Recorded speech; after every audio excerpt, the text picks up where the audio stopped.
ದಯಾಮರಣ ಕೋರಿ ಪತ್ರವನ್ನ ಬರೆದ್ರಿ. ಹೀಗಾಗಿ ಸಿಎಂ ಕೂಡ ಬಂದಿದ್ರು. ಸಿಎಂ ಹತ್ರ ತಾವು ಕೂಡ ಹೋಗಿ ಭೇಟಿ ಆದ್ರಿ.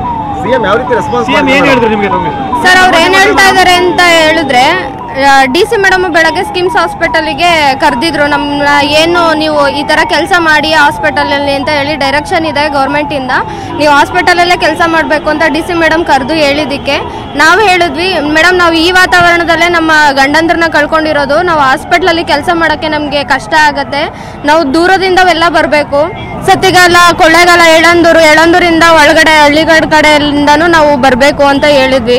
ಮತ್ತೆ ಅವರು ನೋಡಿ ಇಲ್ಲೇ ಮಾಡಿ ಡೈರೆಕ್ಷನ್ ಬಂದಿರೋದ್ರಿಂದ ಮುಂದೆ ಆಗ್ತಾ ನೀವು ಇಲ್ಲೇ ಪರ್ಮನೆಂಟ್ ಮಾಡ್ಬೋದು ಅಂತ ಡೈರೆಕ್ಷನ್ ಬಂದಿದೆ ಗೌರ್ಮೆಂಟ್ ಇಂದ ಅಂತ ಹೇಳಿದ್ರು. ಇಲ್ಲಿರೋರು ಯಾರು ಸಹ ನಾವು ಒಪ್ಕೊಂಡಿಲ್ಲ. ಅವ್ರು ಸಿದ್ದರಾಮಯ್ಯ ಅವ್ರು ಏನ್ ಹೇಳ್ತಿದ್ದಾರೆ, ನಾವು DCಗೆ ಡೈರೆಕ್ಷನ್ ಕೊಟ್ಟಿದೀವಿ, ನೀವು ಅವ್ರನ್ನ ಹೋಗಿ ಮೀಟ್ ಮಾಡಿ ಅಂತ ಹೇಳ್ತಾ ಇದಾರೆ. ಸರ್ ನಮಗೆ ಹಾಸ್ಪಿಟಲ್ಗೆ ಹೋಗಕ್ಕೆ ತುಂಬಾ ಕಷ್ಟ ಆಗುತ್ತೆ ಸರ್. ನಾವು ಜೀವನನ ಹಾಸ್ಪಿಟಲ್ ಅಲ್ಲಿ ಹೋಗಿ ಕೆಲಸ ಮಾಡ್ಕೊಂಡು ನಾವು ಮಕ್ಕಳನ್ನ ನೋಡ್ಕೊಳ್ಳೋದಿಕ್ಕಾಗಲ್ಲ, ಮಕ್ಕಳನ್ನ ನೋಡ್ಕೊಳ್ಳೋರು ಯಾರು ಇಲ್ಲ. ಹಂಗಾಗಿ ನಾವು ಹಾಸ್ಪಿಟಲ್ಗೆ ಯಾರು ಹೋಗಕ್ಕೆ ಇಚ್ಛೆ ಪಡ್ತಾ ಇಲ್ಲ. ಹೇಳಿದ್ರೆ ಈಗ ಅಧಿಕೃತವಾಗಿ ಆದೇಶ ಪ್ರತಿ ಕೊಟ್ಟಿದ್ದಾರೆ, ಏನು ಕೊಟ್ಟಿಲ್ಲ ಸರ್. ಮೇಡಮ್ ಸಿದ್ದರಾಮಯ್ಯ ಅದನ್ನ ಹೇಳಿದ್ರೆ ನೀವು ಹಾಸ್ಪಿಟಲ್ಗೆ ಹೋಗಕ್ಕಾಗಲ್ಲ ಅಂತ ಹೇಳಿದ್ವಿ. ಅವರು ನಾವು DCಗೆ ಇದ್ ಕೊಟ್ಟಿದೀವಿ ಡೈರೆಕ್ಷನ್, ಅವರನ್ನ ಹೋಗಿ ಮೀಟ್ ಮಾಡಿ ಅಂತ ಹೇಳಿದ್ರು ಅಷ್ಟೇ ಸರ್, ಇನ್ನೇನು ಹೇಳಿಲ್ಲ ಅವರು. ಕೊನೆಗೂ ನಿಮ್ ನ್ಯಾಯ ಸಿಗ್ಲಿಲ್ಲ. ಮುಂದಿನ ಹೆಜ್ಜೆ ನಿಮ್ದು ಸರ್? ನಾವು ಅವರು ಸರ್ಕಾರ ಏನೋ ಅವರು ಬೇಡಿಕೆ, ನಾವೇನ್ ಬೇಡಿಕೆ ಇಟ್ಟಿದ್ವಿ, ಅವರು ಸೂಕ್ತವಾದ ಕೆಲಸ ಕೊಡ್ತೀವಿ ಅಂತ ಹೇಳಿದ್ರು. ನಾವು ಅದುವರೆಗೂ ಕಾಯ್ತೀವಿ. ನಮ್ಮ ಹೋರಾಟ ನಾವು ಮುಂದೆ ಏನಿದೆಯೋ ಅದನ್ನ ನಾವು ಸರ್ DC ಮೇಡಮ್ನ ಬೆಳಗ್ಗೆನೆ ಮೀಟ್ ಮಾಡಿದ್ರು ಅವರು. ಈಗ ಮತ್ತೆ ಮೀಟ್ ಮಾಡಿ ಅಂತಂದ್ರೆ ನಮ್ಮನ್ನ ಹಾಸ್ಪಿಟಲ್ ಅಲ್ಲೇ ಕಂಟಿನ್ಯೂ ಮಾಡಿ ಅಂತ ಅವರು ಡೈರೆಕ್ಷನ್ ಕೊಡ್ತಾ ಇದಾರೆ ಸರ್. ಸರ್ ನಾವು ಹಾಸ್ಪಿಟಲ್ ಅಲ್ಲೇನೆ ನಾವು ಗಂಡಂದ್ರನ್ನ ಕಳ್ಕೊಂಡಿರೋದು ಒಂದು, ನಾವು ಇಡೀ ಜೀವನ ಅದೇ ಹಾಸ್ಪಿಟಲ್ ಅಲ್ಲಿ ಕಂಟಿನ್ಯೂ ಮಾಡೋದು ನಮಗೆ ಕಷ್ಟ ಆಗುತ್ತೆ. ನಾವು ದೂರದಿಂದ ಬರ್ತಿರೋದು ಹಳ್ಳಿಗಳ ಕಡೆ ಅಂತಂದ್ರೆ ಯಳಂದೂರಿಂದ ಶ್ರೀಶಕ್ತಿ ಬಸ್ ಇದೆ, ಏನ್ ತೊಂದರೆ ಇಲ್ಲ. ಅಲ್ಲಿಂದ ಒಳಗಡೆ 10 ಕಿಲೋಮೀಟರ್ 8 ಕಿಲೋಮೀಟರ್ ಇರೋರಿಗೆ ನಾವು ಕರೆಕ್ಟಾಗಿ 5:15 ಇವತ್ತು ನಾವು ಅಲ್ಲಿ ಹಾಸ್ಪಿಟ್ಲಿಗೆ ಬರಕ್ಕೆ ಹೇಳಿದ್ದಕ್ಕೆ 5:15 ಬಿಟ್ಟು ಬಂದಿರೋದು. ನಾವು ದಿನ 5:15 ಬಿಟ್ಟು ಸಂಜೆ 7:30 8 ಗಂಟೆಗೆ ಮನೆಗೆ ಹೋದ್ರೆ ನಮ್ಮ ಮಕ್ಕಳನ್ನ ನೋಡ್ಕೊಳ್ಳೋರು ಯಾರು ಇಲ್ಲ ಸರ್. ಹಂಗಾಗಿ ನಾವು ಕಷ್ಟ ಆಗುತ್ತೆ ಹಾಸ್ಪಿಟ್ಲಿಗೆ ಬಂದು. ಹೌದು ಸರ್, ನಾಳೆ ನಾವು ಸರ್ ಅವರು ನಮಗ್ ಕೊಡ್ತಿರೋದು ಗೌರ್ಮೆಂಟ್ ಕೆಲಸ ಅಲ್ಲ.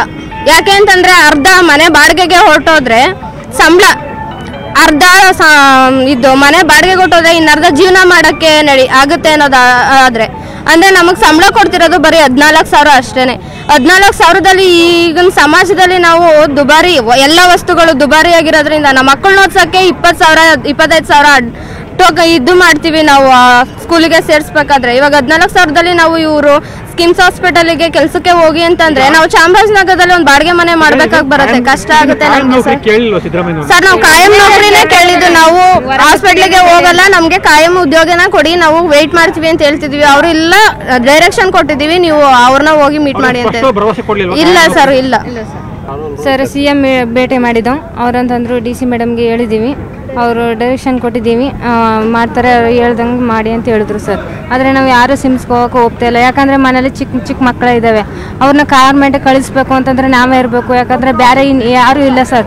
ನಾವೇ ಕಳಿಸ್ಬಿಟ್ಟು ಬರೋದ್ರಿಂದ ಅಲ್ಲಿ 8:00 ಬನ್ನಿ ಅಂತಂದರೆ ನಾವು ನಮ್ಮ ವ್ಯಾನ್ ಬರೋದೇ 9 ಗಂಟೆಗೆ ಸರ್. ನನ್ನ ಮಗಳಿಗೆ ಯಾರು ಕಳಿಸ್ತಾರೆ? ಅವ್ರು ಕಳಿಸ್ಬಿಟ್ಟು ಬರ್ಬೇಕಾದ್ರೆ ನಮಗೆ ಪರ್ಮನೆಂಟ್ ಮಾಡ್ತೀವಿ ಅಂತ ಮಾತ್ರ ಯಾವುದೇ ಕಾರಣಕ್ಕೂ ಹೇಳಿ ಸರ್. ಎಲ್ಲರೂ ಹೊರ ಗುತ್ತಿಗೆಲ್ಲೇ ಮಾಡಿ ಅಂತ ಹೇಳ್ತಾ ಇರೋದು ಸರ್. 2 ತಿಂಗಳ ಸಂಬಳನೂ ಆಗಿಲ್ಲ ಸರ್. ಇವಾಗ 5 ತಿಂಗಳಿಂದ ಕೆಲಸ ಮಾಡಿದ್ವು. 1 ತಿಂಗಳ ಸಂಬಳ ಹಾಕಿದ್ರು 12,740 ರೂಪಾಯಿ ಹಾಕಿದ್ರು ಅಷ್ಟೇ ಫಸ್ಟು.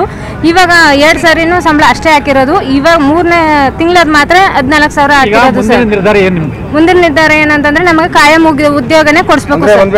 ವಿಧಾನಸೌಧಕ್ಕೆ ಹೋಗ್ಬಿಟ್ಟು ಕುಟುಂಬ ಸಮೇತರಾಗಿ ಧರಣಿ ಕೂರ್ತೀವಿ ಸರ್. ನಮ್ಮ ಮಕ್ಕಳು ಸಹ ಕರ್ಕೊಂಡು ಹೋಗಿ ಕೂರ್ತೀವಿ. ಎಲ್ಲಿ ಮೇಡಮ್? ಇದು 5 ಕುಟುಂಬದ ನಿರ್ಧಾರನ ಅಥವಾ 36 ಕುಟುಂಬದ ನಿರ್ಧಾರ ಸರ್. ಒಂದೇ ಇದೆ. ಏನ್ ಮಾಡ್ತೀರಿ?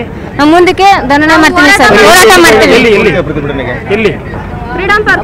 Freedom park sir. ಕನ್ನಡಿಗರ ಮೆಚ್ಚಿನ ನಿಮ್ಮ ನ್ಯೂಸ್ 18 ಕನ್ನಡ ಈಗ ವಾಟ್ಸ್ಆಪ್ನಲ್ಲಿಯೂ ಲಭ್ಯ.